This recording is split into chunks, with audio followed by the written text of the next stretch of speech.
Bom dia a todos e a todas. Fiquem à vontade para ficar onde quiserem, né? Como tem o microfone, eu acho que vai dar, né, para vocês ouvirem bem. Eu pensei em fazer, né, uma explicação, né, bem simples, porque eu sei que aqui tem pessoas de vários semestres, então a linguagem vai ser bem acessível, até os termos jurídicos eu vou evitar alguns para me fazer entender. E já é um hábito que eu tenho porque a minha atuação primordial é em júri. Então eu falo muito para as pessoas que não têm conhecimento jurídico também. Então eu já tenho esse hábito, né, de adotar esse tipo de linguagem fácil e acessível, e eu quis trazer para os senhores hoje também dessa mesma forma, porque embora os senhores, né, já estejam, né, no mundo acadêmico do direito, alguns estão ingressando agora. Então optei por fazer desse jeito, mas fiquem à vontade, né, ao final para fazer as perguntas, vão fazendo anotações, o que vocês quiserem saber e eventualmente algo mais aprofundado, estamos aqui para responder, ok? Estou muito feliz, satisfeita, embora acostumada a falar assim, né, em público por conta dos júris, mas, né, para palestrar, acho que eu nunca tinha visto tanta gente. Então, estou bem feliz e espero que o que eu vou falar hoje agregue de alguma forma na formação de vocês e desperte o interesse para a execução penal. Vou começar me apresentando. Meu nome é Ciana Dotti, eu sou defensora pública do Estado do Rio Grande do Norte. Sou titular da 3ª Defensoria Criminal de Mossoró, que é a que fica encarregada de atuar perante a 1ª Vara Criminal e o 4º Juizado Especial Criminal. A 1ª Vara Criminal é a do júri, né? Então, e sou substituta da 4ª, e aí que vem minha atuação na execução penal, porque a 4ª Defensoria Criminal, ela é a que é responsável pela execução penal de toda a região. Porque vocês sabem, né, que agora, não sei se sabem, mas a execução penal é regionalizada e aqui é um dos polos. Então, fica a cargo da 4ª Defensoria Criminal e eu sou substituta lá. Antes de ser defensora no Estado do Rio Grande do Norte, eu era defensora pública no Estado do Pará, passei alguns anos lá. E, antes disso, técnica judiciária do Tribunal de Justiça do Estado do Ceará. Então já tenho uma bagagenzinha e, assim, e tenho muito orgulho de todos os cantos que andei, porque contribuíram muito para a minha formação, tanto como pessoa como profissional, né? E aí vem a atenção do pessoal na questão dos títulos, viu? Porque eu não tinha os títulos, ó, aí eu ficando lá embaixo, né, caindo nas posições. Então, realmente, né, quando terminar a faculdade também, sempre façam pós-graduação, façam mestrado, que vocês puderem para agregar, né, para quem quer fazer concurso e também para quem quer atuar, porque tudo agrega conhecimento e é válido. Então vamos lá, o tema, né? Por que eu escolhi execução penal? Escolhi execução penal porque eu acho um tema muito interessante e relevante, mas que é pouco visto nas faculdades, principalmente em aspectos práticos. E como o professor Júlio já falou, aqui na faculdade é uma cadeira optativa, foi ofertada, né, recentemente. Então, quando tiver de novo, eu recomendo que façam, porque assim, é um campo que eu entendo que deveria até, inclusive, ser como obrigatória, né, porque assim como o criminal é importante, a execução também, porque é a continuação, né.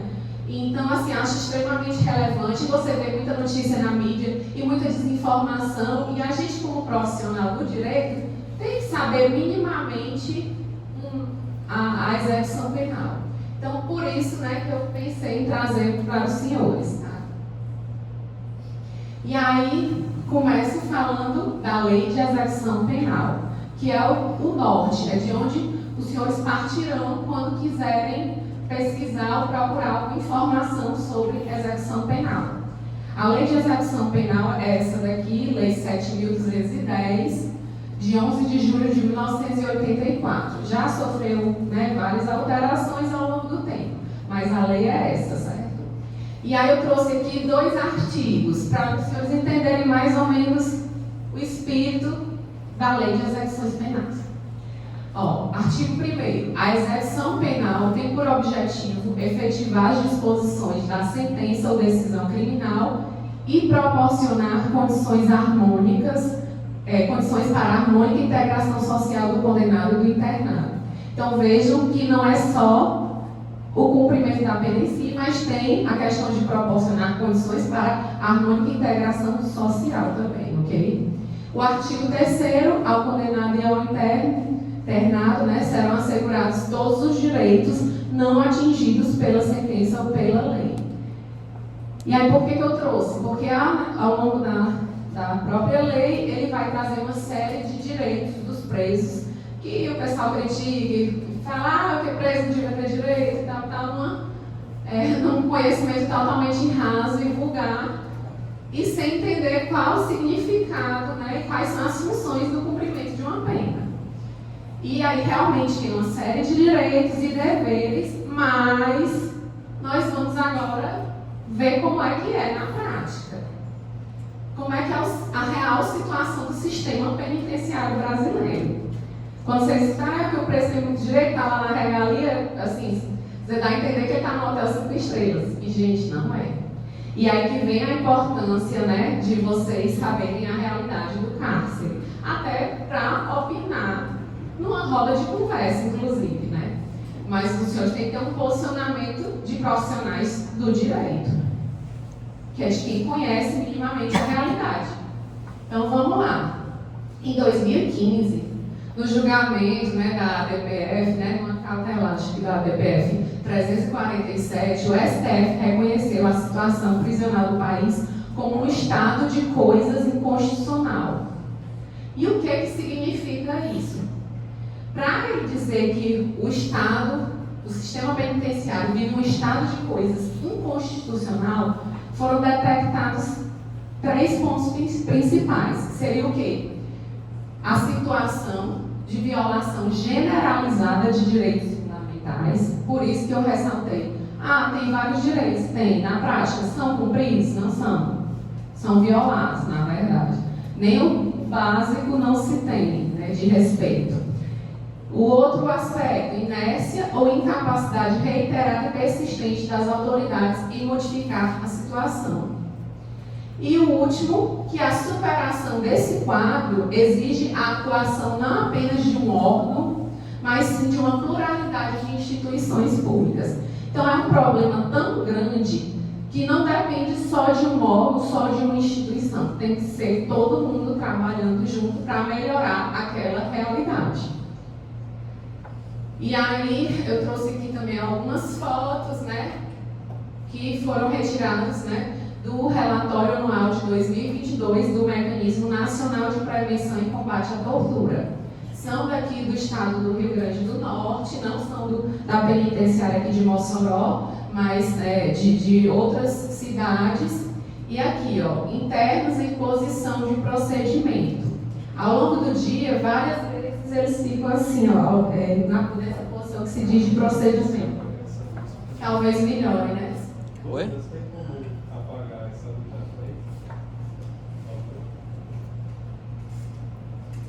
Agora. Perfeito.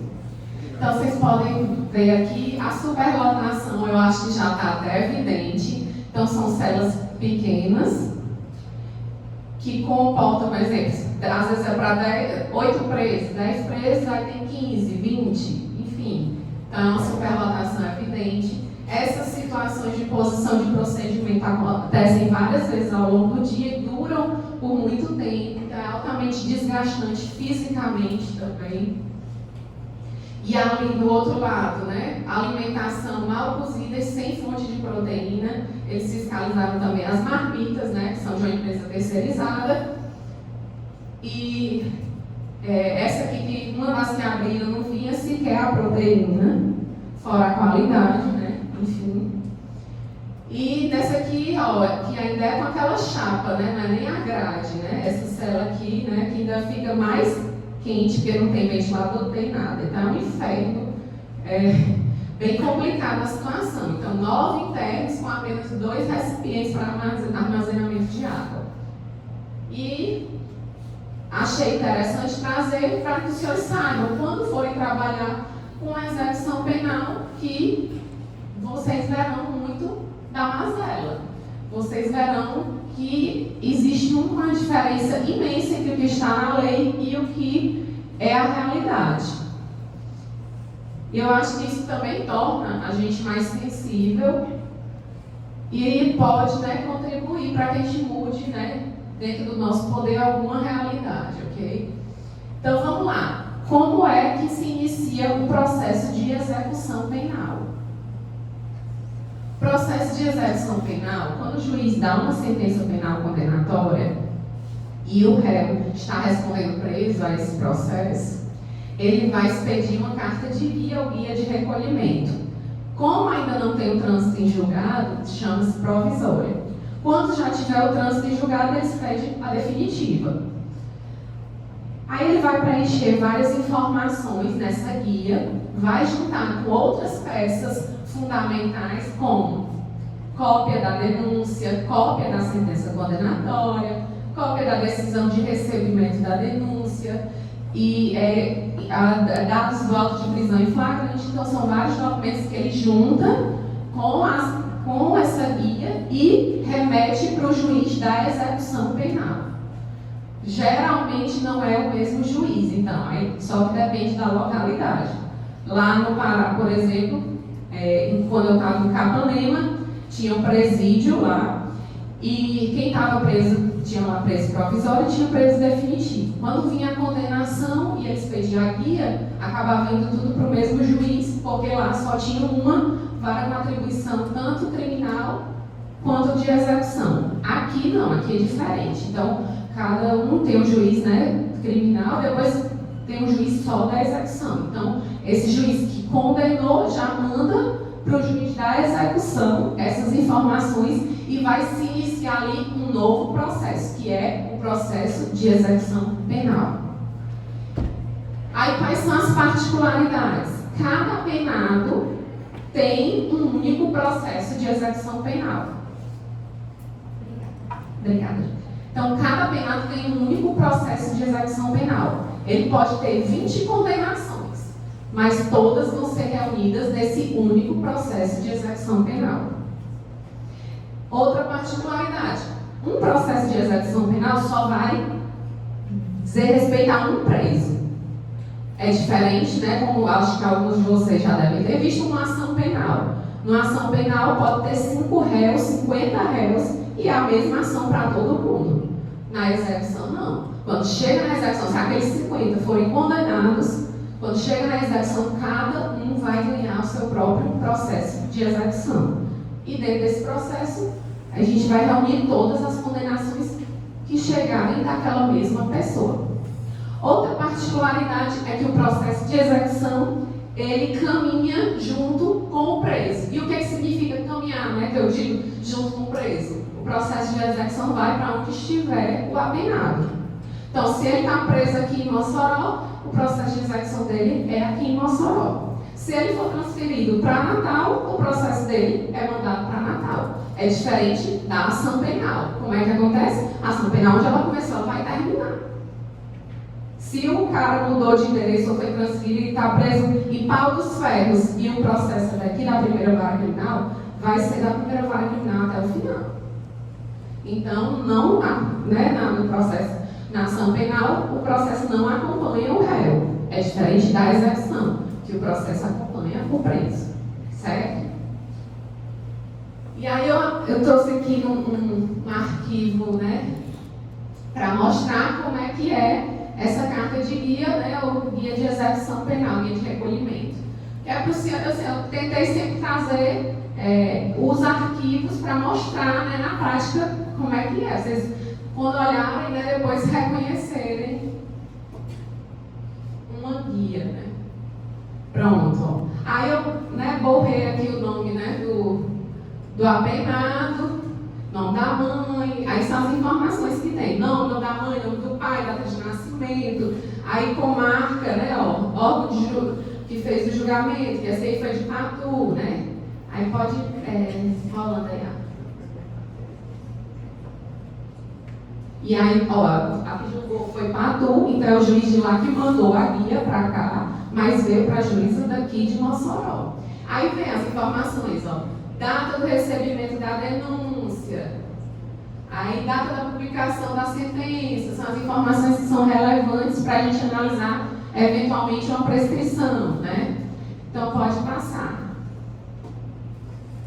Olha, aí vem as informações, né? Dia da prisão, se teve soltura, vem informação também para ver a questão da detração, tá? E aqui, foi condenado a quantos anos? 9 anos e 8 meses. E pronto, né? Basicamente isso. As outras guias, né? Já mandamos, já tem outra condenação. Quando chega na execução, já é um alerta de que já existe um processo de execução daquela pessoa. E aí, chegando uma nova guia, vai para onde? Para o processo de execução que já existe. Se não tiver nenhum ainda, aí ela vai criar a execução. Se já existir um processo, manda tudo para esse processo que já existe, certo? E aí, cria-se esse processo e vão confeccionar os cálculos. Porque tem cálculo na execução penal, gente. E aí, né, eu sei que geralmente o pessoal do direito tem uma dificuldade, né, com os cálculos. Mas hoje em dia está quase tudo, né, informatizado. Você bota lá, preenche os campos, ele faz esses cálculos, né, automaticamente. Agora, se você olhar e achar que está estranho, você tem que fazer também, tá? E aí, a gente tem que atentar para algumas coisas quando a gente olha para um atestado de pena. A gente tem que atentar direito intertemporal, e aí eu vou depois dar um exemplo e explicar por quê. Tem que atentar para a prescrição, tem que atentar para o período de pena computado. E aí vamos ver então agora como é que é um atestado de pena. E aqui é tudo real, tá?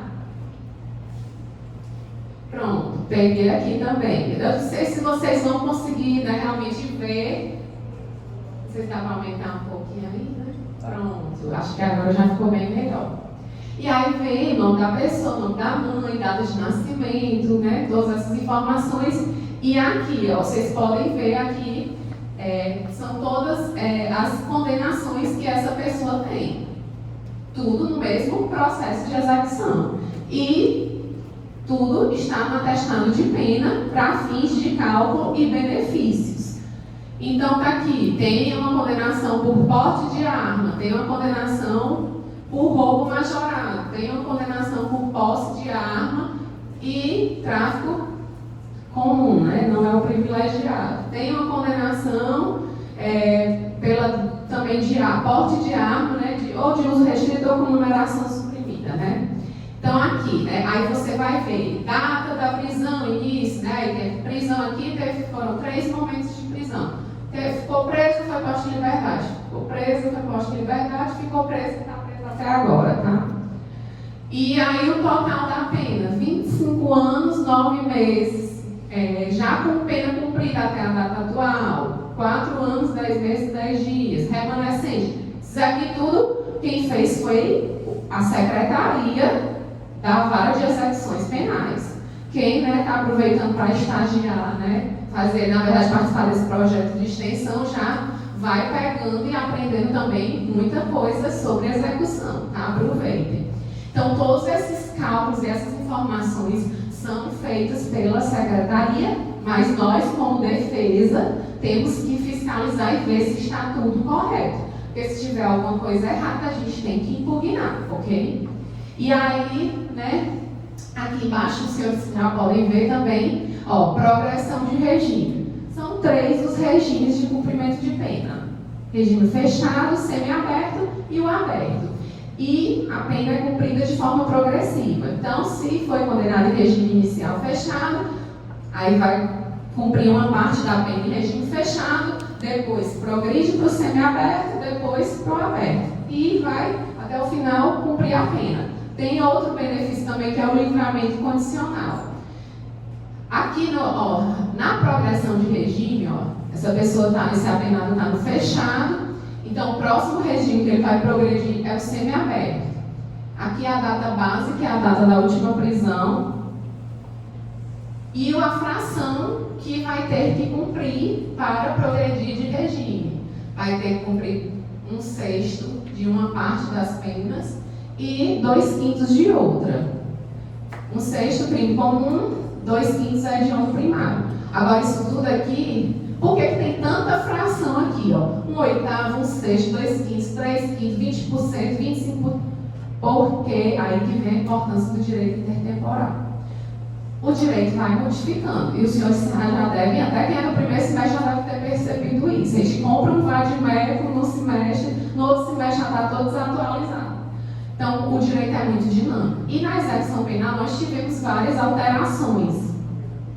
Aí teve aquela questão do pacote anticrime, que veio e trouxe essas outras, né, frações aqui de cumprimento de pena. Mas as pessoas têm que saber que se a lei é mais benéfica, ela vai retroagir. Se ela não é, se ela é prejudicial, ela não vai retroagir. Então é por isso que permanecem aqui frações que são de redações anteriores da lei, mas que por serem mais benéficas, elas vão permanecer aqui até que as pessoas que são beneficiárias dessas frações terminem de cumprir integralmente suas penas. Então é por isso que continuam aqui todas as frações, inclusive frações que não estão, que já fazem parte de artigos de lei revogados, ok? E aí que vem, assim, eu sempre ressalto a importância dos senhores fazerem um estudo sério e comprometido desde o início da faculdade. Porque são pequenos conceitos, pequenas coisas que você acha que não tem relevância nenhuma para a prática, e aí tem, gente, tem muita relevância. São assuntos aqui que eu estou tratando aqui, essa questão de direito no tempo, que não são especificamente da execução penal, mas que os senhores têm que saber para ter uma boa atuação na execução penal. Então, a execução penal não é só o que se sabe sobre a execução penal. Tem que ter uma boa base do direito penal também, tá certo? Livramento condicional, também aqui as frações, tudo certinho. Agora, vamos voltar lá rapidinho, tá? No slide? Pro slide, por favor. Pronto, aí até dei aqui um exemplo. Os crimes hediondos cometidos até 28 de março de 2007, a fração para progressão de regime é 1/6. Então, se você não souber de uma informação dessa e vier o cálculo errado, vai passar batido e o seu cliente vai acabar cumprindo mais do que deveria em cada regime, tá? E aí eu até cito, não tem muito tempo eu participei de uma audiência de justificação que para ouvir o apenado para que ele se justifique sobre o possível cometimento de uma falta. Ele tinha, ele cumpria pena em regime semiaberto e na época o semiaberto aqui não era na tornozeleira, era recolhido. Então ele saía todo dia para trabalhar e tinha que voltar para dormir na casa penal. Hoje em dia, não sei se os senhores sabem, mas como realmente não tinha como cumprir pena em regime semiaberto, não tinha as colônias penais agrícolas, enfim, a situação estava extremamente precária. Hoje em dia, o semiaberto é na tornozeleira. Quem é que fica recolhido na penitenciária? Assim, quem é que fica preso, ou na cadeia ou na penitenciária? Ou os presos provisórios, prisão preventiva, prisão temporária, enfim, e os condenados em regime fechado. Quando vai para o semiaberto com a tornozeleira, regime domiciliar com tornozeleira.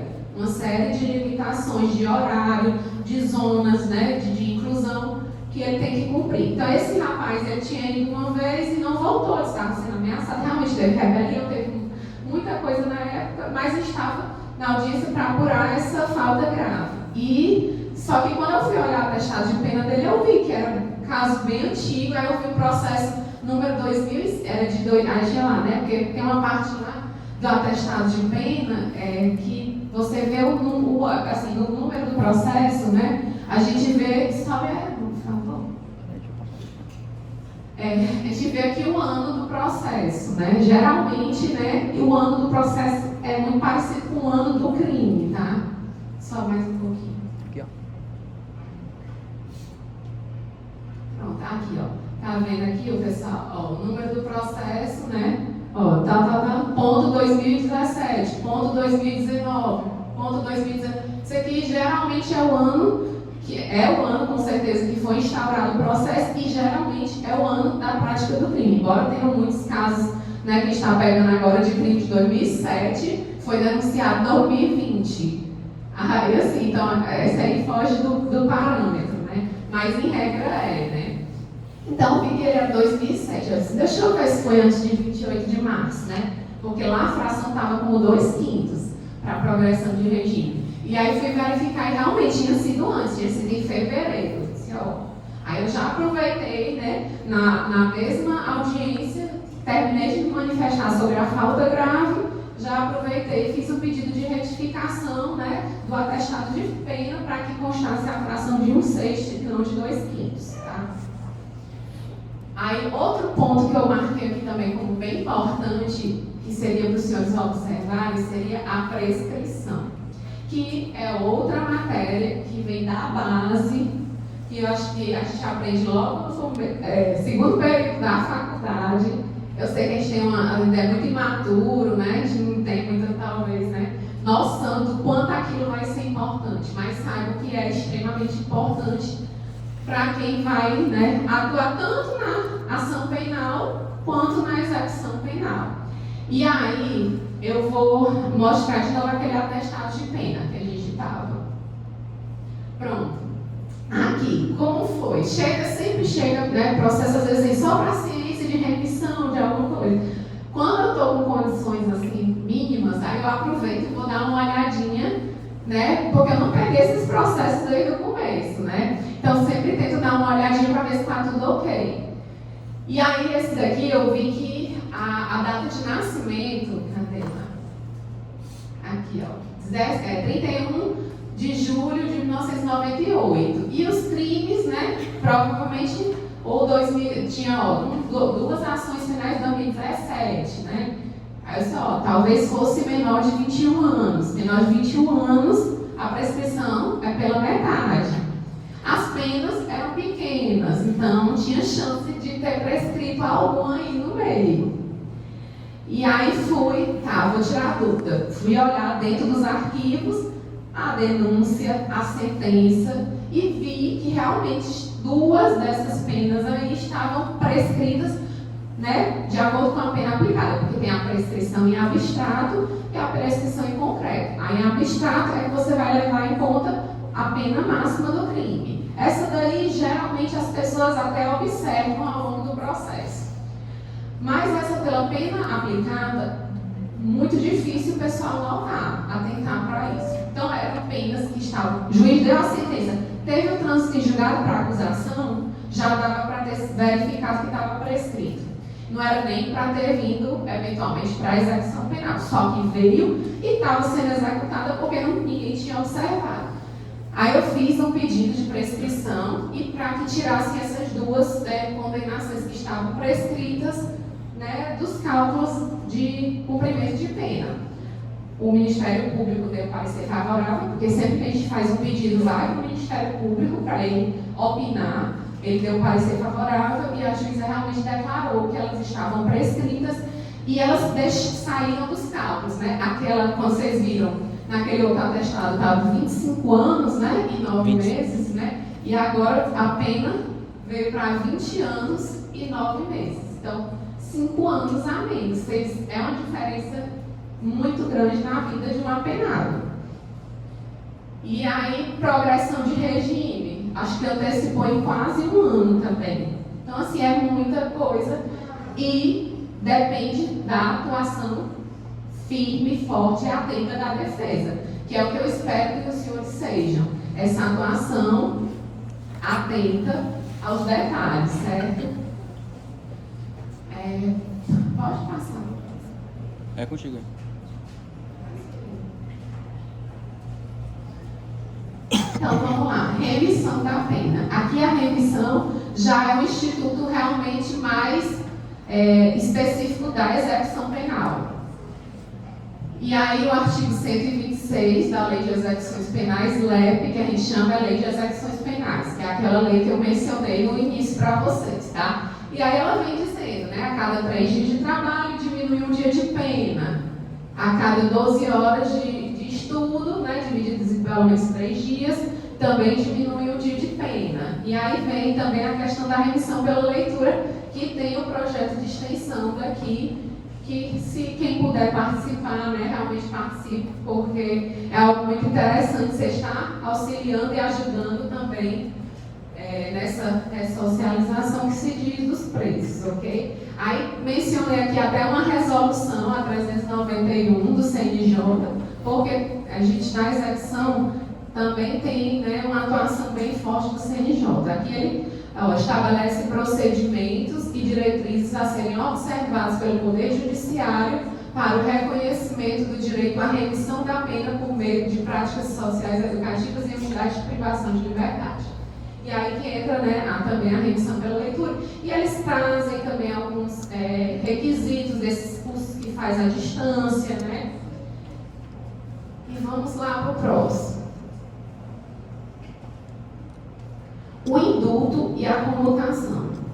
O indulto, que é o indulto, pessoal? Perdão total de uma pena. E a comutação, perdão parcial. Sempre, né? Assim, sempre não, né? Mas antes era sempre. Aí teve um período um pouco nebuloso, mas geralmente ao final de cada ano, o presidente da República lança um decreto de indulto.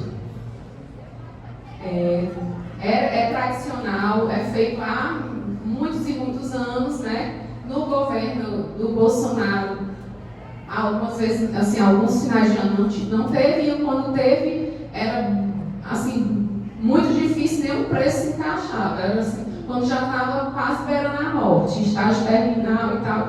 Então era difícil a gente conseguir indulto. Se tivesse ainda continuasse desse jeito, acho que eu nem ia trazer muito esse assunto aqui hoje, né?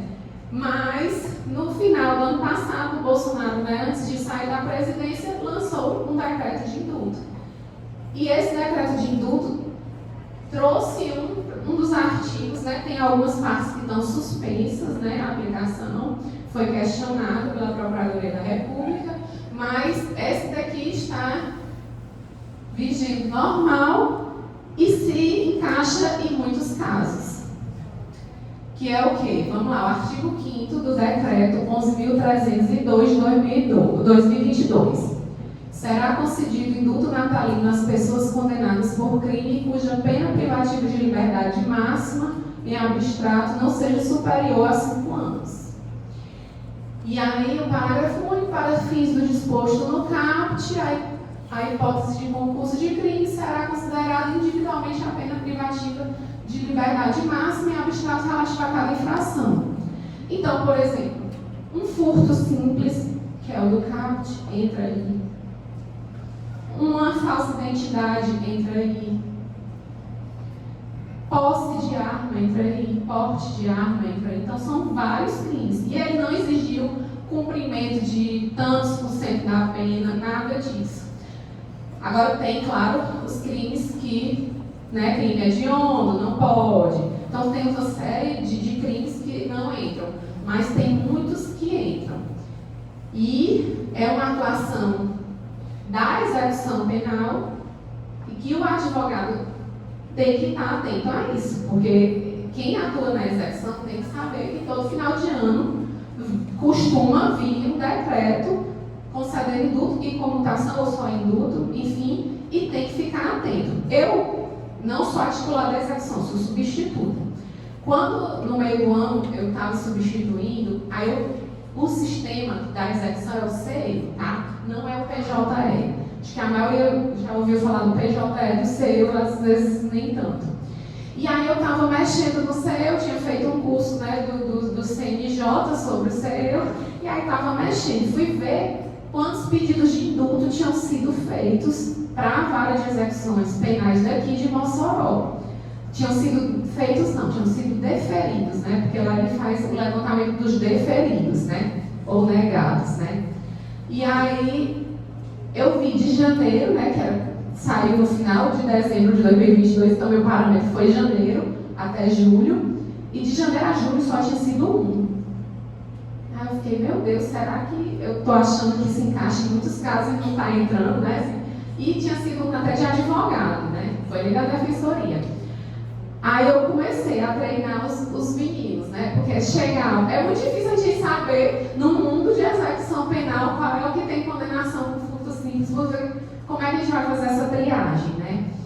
Aí, o que eu estou fazendo agora? Olha, sempre que chegar, vem aqui, vamos aprender indutos. Sentem aqui no computador, baixa aqui o decreto, leiam, aprendam e vamos lá. Sempre que chegar uma justificativa, esqueceu de assinar um e-mail, você só quer que veio aqui para a gente olhar a execução, a gente vai ver se encaixa no induto. Se, né, for o caso de induto, a gente faz o que a pessoa foi lá procurar e faz o pedido de induto também. E aí eu até trouxe aqui o que tem um pedido para mostrar como.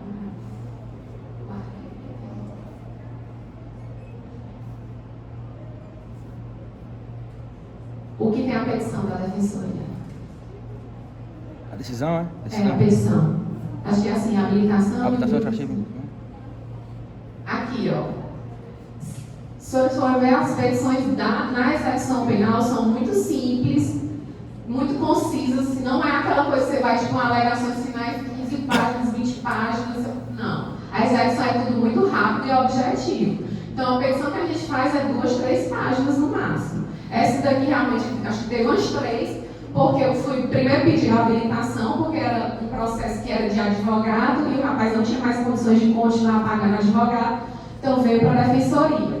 Aí tinha a justificativa, que ele tinha esquecido, assim, ele tinha se confundido na contagem dos finais de semana. O regime aberto aqui, a pessoa tem a obrigação de ficar indo assinar todo mês, acho que é lá na penitenciária, né? Na negócio.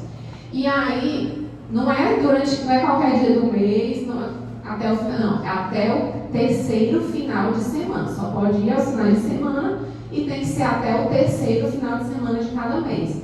Aí, assim, muitos apenados são analfabetos e tu tem uma dificuldade, e aí eles, às vezes, erram na contagem dos finais de semana para saber se é o último ou não, né? Principalmente assim, dia 1º já caiu no final de semana, pronto, dá um parafuso na cabeça desse povo. É uma coisa extraordinária, né?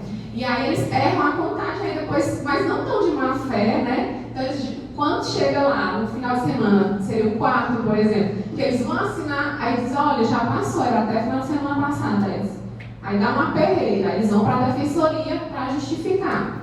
E aí esse aqui foi isso, ele não tinha mais condições de pagar, o advogado tinha que justificar. E fomos que a gente detectou, né, que caberia o induto. Ele tinha 3 condenações, 2 no mesmo processo. Das 3 condenações, caberia induto em 2, só não caberia em uma. Mas nessa uma que sobrava, se realmente fosse declarado o induto das outras 2, o que ele já tinha cumprido, já dava para zerar a outra pena também, tá? E aí, ó, pode mostrar bem simplesinho, né? Só mostrando os artigos, seriam o porte, aqui caberia, né? O porte de arma e a falsa identidade, por conta das penas, né? E aí pronto, é bem simples, essa é a segunda página, aí vai para a terceira, é tudo muito, muito básico, tá? Não precisa fundamentar muita doutrina, super simples, né? Então pronto, aí agora aí foi para o parecer do Ministério Público, né? O Ministério Público opinou pelo induto, né? Foi favorável ao induto das 2 penas e não se manifestou sobre a questão, né, da extinção da outra pena pelo integral cumprimento. Essa parte do meu pedido do Ministério Público não se manifestou, aí foi para a juíza decidir. Aí ela declarou, aqui é uma decisão, tá? Que declara o induto. Ó, tem a fundamentação, também tudo muito simples. Aqui, ó, em face do exposto, em consonância com o parecer ministerial, declaro concedido o induto ao apenado tarará, já que considerados preenchidos os requisitos e pronto. Então, essa botou o induto das 2 penas, do porte de arma e da falsa identidade. E, ó, no outro pórtico, em consonância com o atestado de pena extraído do seu, constata-se que o apenado cumpriu aproximadamente 6 anos e 8 meses de pena privativa de liberdade, o que indica que ele adimpliu integralmente sua responsabilidade pelo crime de roubo agravado, ao qual fora condenado por outro processo. E aí, como não tinha a manifestação ministerial sobre a extinção da pena pelo cumprimento, aí mandou voltar o processo, embora ela tenha observado que já cumpriu, mas não, vou abrir para o Ministério Público se manifestar sobre esse ponto que não teve manifestação. E aí, né, estamos aguardando a manifestação do Ministério Público para ela declarar também, né, que foi cumprida integralmente essa outra pena e finalmente arquivar o processo, mandar os ofícios de justiça eleitoral, porque aí vai reativar os direitos políticos que estão suspensos e ele vai voltar a ser um cidadão, né?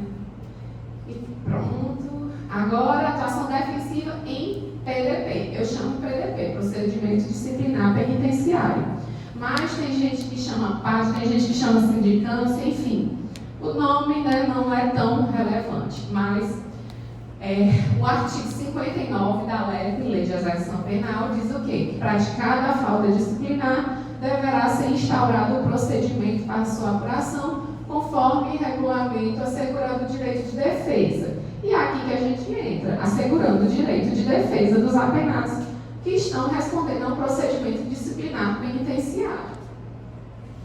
As faltas disciplinares classificam-se em leves, médias e graves. A legislação local especificará as leves e médias, bem assim as respectivas sanções. Então, falta grave está disciplinada na própria Lei de Execuções Penais. A falta leve e a falta média, legislação local. Aqui no Rio Grande do Norte, a legislação local que especifica quais são as faltas leves e médias e diz qual a sanção, essa portaria, número 72 de 2011 da SEJUC. Então, quando os senhores forem fazer uma defesa em PDP, utilizem, procurem também como fundamento essa portaria, porque eventualmente alguma conduta que possa estar sendo classificada como falta grave, os senhores podem tentar, né, encaixá-la em uma falta média ou falta leve. Inclusive, acho que até a gente, né, pegou casos já assim, em que concluíram, né, por falta grave, mas a própria juíza, não, olha, eu acho que se encaixa, mas é um caso até bem, que eu acho que não era nem para ter sido reconhecido falta, que na hora do procedimento, 6 horas da manhã, procedimento, provavelmente para entregar o café da manhã. E aí, um dos rapazes, antes de ser liberado do procedimento, levantou e foi ao banheiro, que é dentro da própria cela, a cela fechada. E aí, quando ele estava voltando para sentar no procedimento, viram que ele tinha se levantado. E aí, pronto, falta grave. Na visão, né,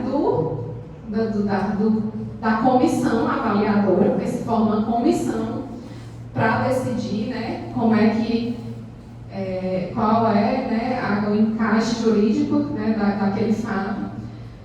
Concluíram que seria falta grave, manda para o fórum, né, para a juíza, para a vara de execuções, e lá ela vai decidir. Ela decidiu que não era falta grave, não lembro se era média ou era leve, não lembro qual foi que ela colocou, mas o MP recorreu, porque ele disse que era uma tentativa de subversão da ordem da disciplina, porque ele levantou para ir urinar. 6 horas da manhã.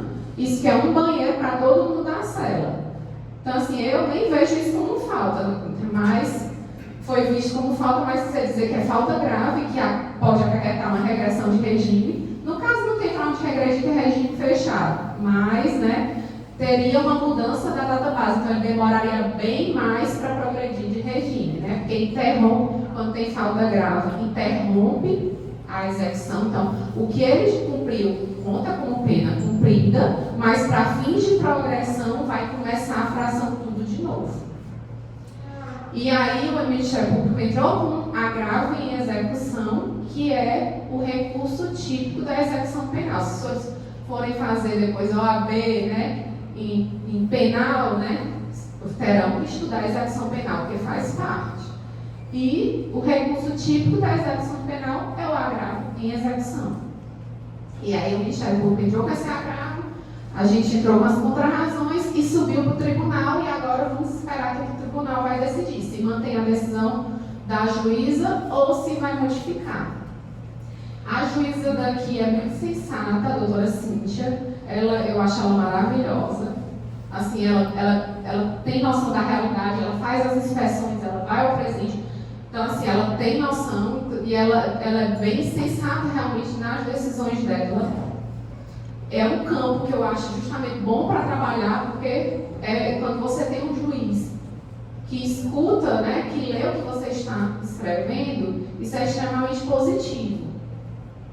E o Ministério Público, né, embora também recorra muito, né, mas assim, quando a gente manda essas de prescrição de indulto, todos estão vindo com parecer favorável.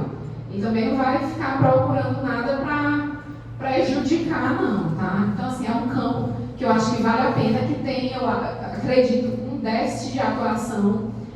Tem pessoas que são bem abaixo do que se deveria esperar, né? Também alguns que atuam na execução, atuam porque chegou o cliente e tal, mas ela não sabe de nada. Eu já peguei, não aqui, né? Mas eu já peguei petição que eu não entendi o que o advogado queria. Se era uma saída temporária ou se era indulto. Porque ele botou um decreto de indulto, mas pelo pedido dele a gente achava que era saída temporária que ele estava querendo.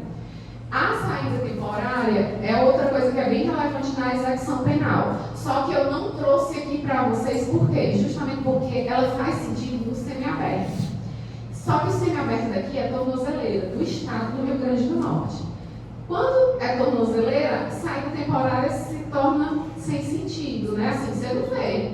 Doutora, sentido fica avaliando. Agora, quando o semiaberto em colônia penal agrícola, um exemplo, no Pará. No Pará, o semiaberto era recolhido na colônia penal agrícola. E aí fazia sentido, a gente né, debatia muito e a gente pedia muito as saídas temporárias.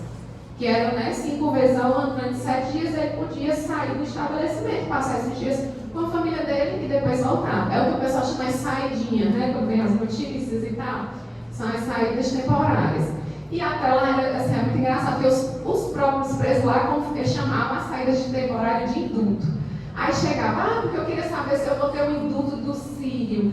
Aí eu disse, nossa senhora, o que é esse indulto do Sírio? Porque eu acho que eu não estudei isso na faculdade, né? Aí eu vou olhando nos livros e eu disse, gente, eu não estou entendendo. O Sírio é uma festa, né, religiosa que tem lá, que para eles é altamente sagrada, é mais importante do que todas as outras épocas, tá? E aí, lá eles tinham os calendários de saídas temporárias, justamente para facilitar o controle, eles padronizavam, né? Porque as saídas temporárias, teoricamente, seriam, né? O preso escolheria o período, só que era muito difícil, muitos presos, você dar conta de dar a decisão a tempo. Então, o que se adotou? Geralmente, inclusive, se adota quando tem locais que o semiaberto é em colônia penal agrícola. Eles adotam um calendário. Então, eles geralmente saem no dia das mães, saem no dia dos pais, né? Aí fica aquelas polêmicas da Suzane von Richthofen que saiu no dia dos pais, saiu no dia das mães e tal. Mas não é porque esses casos assim, às vezes até tinha que ter uma atençãozinha, né, maior, porque sabe que vai dar mídia. Mas ela sair naquela data, não é porque realmente para ela, eventualmente, seja uma data relevante, mas é porque é padronizado. Padronizado, inclusive, eventualmente, para facilitar a ressocialização, né? Porque Dia das Mães, cuidar que o preso vai estar com a mãe dele para reforçar os laços familiares que são muito realmente abalados durante o encarceramento. E aí eles adotavam geralmente essas épocas. Aí na época do Sírio, que lá era uma época bem importante, né? Aí eles chegavam, aí o indulto do Sírio. Eu disse, gente, mas o indulto não é no final do ano.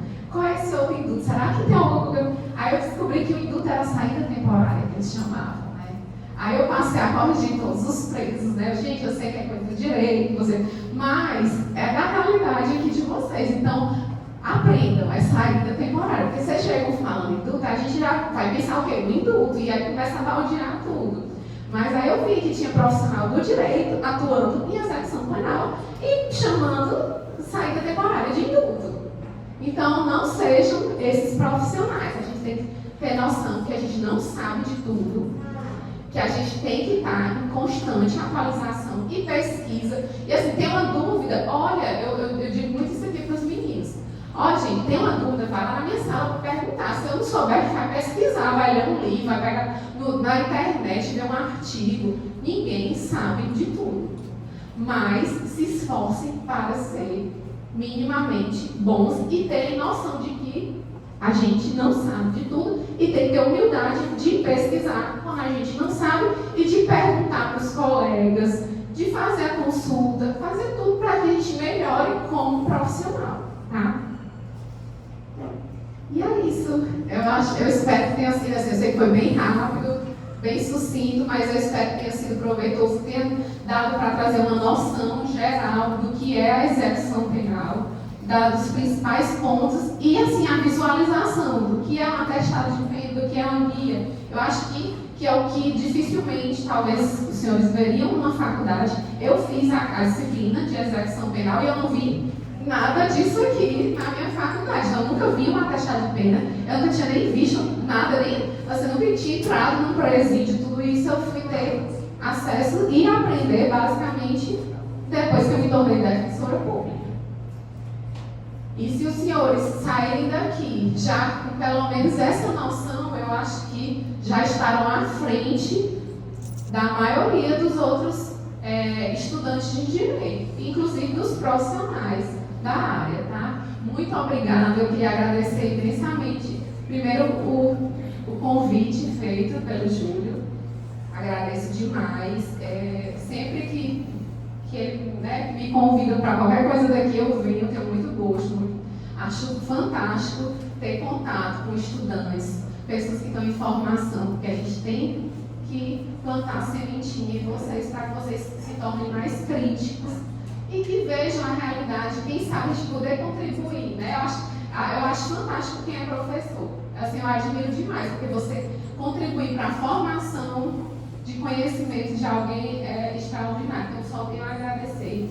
Agradecer meu marido que está ali ajudando, passando os slides e fazendo tudo também, né? Mudando os arquivos, e aos meninos que vieram, né, que estão aqui, o Pedro, que é meu residente jurídico, inclusive, quando estiver também na defensoria, prova de estágio para residente jurídico, tudo façam, tá?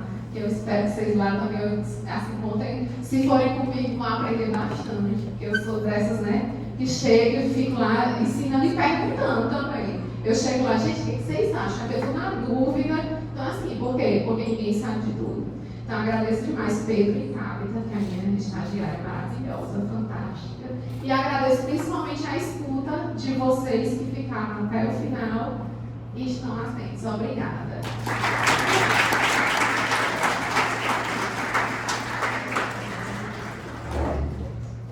Quem está ali atrás tem como ligar a luz aqui da frente?